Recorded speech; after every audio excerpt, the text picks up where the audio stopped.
ভাই শত্রু বিভীষণ, এই কথাটা কিন্তু বিভীষণের ক্ষেত্রে প্রয়োগ করা মোটেই উচিত নয়। কারণ আমরা এই জাগতিক পরিচয়ে বলতেছি এ আমার ভাই, এ আমার বোন, এ আমার মাতা পিতা, এ আমার জ্ঞাতি ভাই বন্ধু ইত্যাদি, কিন্তু পারমার্থিক পরিচয় আমাদের একটি। পারমার্থিক পরিচয় আমরা সবাই আত্মা। এখানে কাউকে দেখা যাচ্ছে কালো, কাউকে দেখা যাচ্ছে আলো, হ্যাঁ, কেউ আবার জ্ঞানী গুণী বুদ্ধিমান বুদ্ধিমতী বিদ্যান পণ্ডিত, আবার কেউ মূর্খ অজ্ঞ, এরকম আমরা দেখতে পাচ্ছি।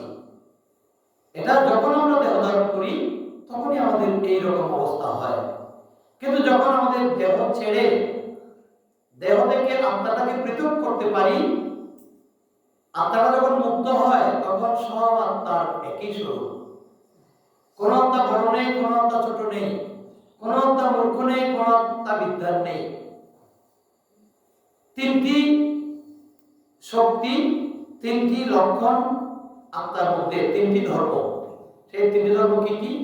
অস্থি, ভাতি এবং প্রিয়ত্ব। অস্থি মানে যা আছে থাকবে, ত্রৈকালিক অস্তিত্ব, যার অস্তিত্ব কোনদিন বিনষ্ট হবে না, এই অস্থি আত্মার আছে। আত্মাকে কেউ ছেদন করতে পারবে না, আগুন বর্ষীভূত করতে পারবে না, জল তাকে ভিজাতে পারবে না।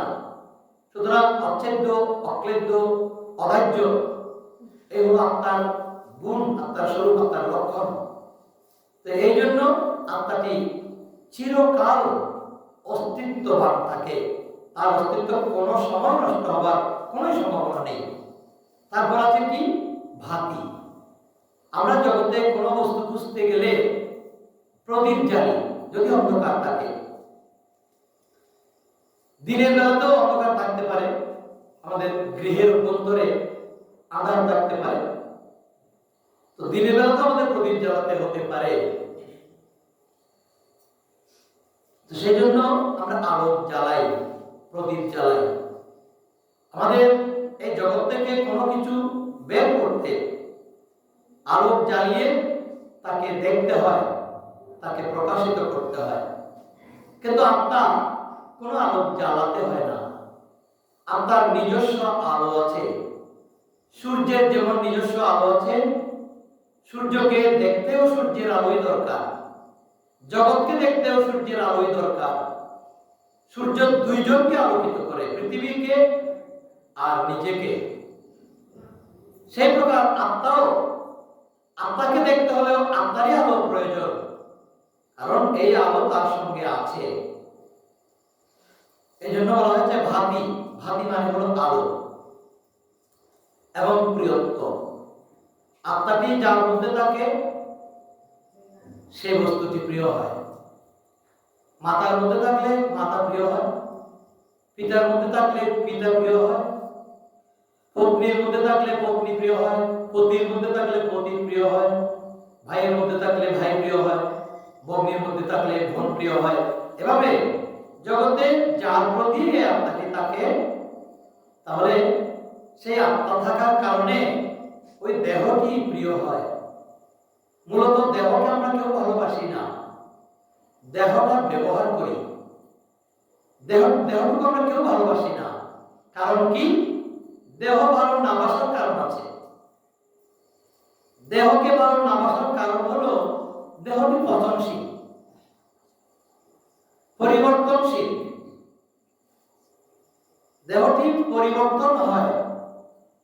যখন শিশু ছিলাম কত সুন্দর তুলতুলে গাল ছিল, কত কচি কোমল শরীর ছিল, আমাদের চামড়া ছিল, মুখমণ্ডল ছিল।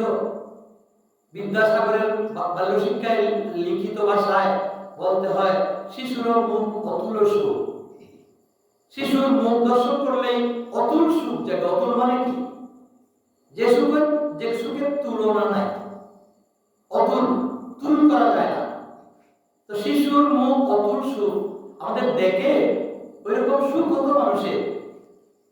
এখন আমাদের হয়, আমরা ছোট ছোট বাচ্চাদের দেখি, তাদের মধ্যে কোমলত্ব, লাবণ্য, ইত্যাদি দেখে সুখ জাগে, আদর করতে ইচ্ছা জাগে।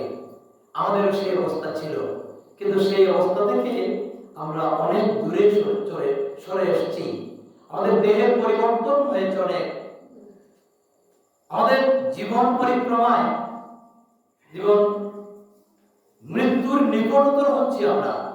আমাদের বয়স বাড়ছে, এটা এই সত্যের চাইতে আমরা মৃত্যুর নিকটবর্তী হচ্ছি, মৃত্যুর দিকে আমরা এগোচ্ছি, এটাই হলো পরম সত্য।